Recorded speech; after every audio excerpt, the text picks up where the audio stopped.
visiem vispazīstamākā un zināmākā vieta ir Everta sētā, ir tieši ne šis traktors, bet šī klēts priekš. Traktors arī ir visiem ļoti slavens. Jā, bet šeit arī ir tieši paša galvenā centrālā vieta festivālā.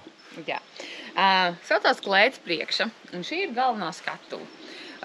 Vienmēr šeit notiek atklāšana un noslēguma perkusiju performance. Šeit ir arī visi informatīvajā materiāli vienmēr klātesoši. Un šeit notiek arī lekcijas, kurās ir vajadzīga plašāka telpa. Šeit vienmēr ir kādi muzikālie priekšnesumi, meditācijas vai kādas kustību un tādas viedas izrunāšanās.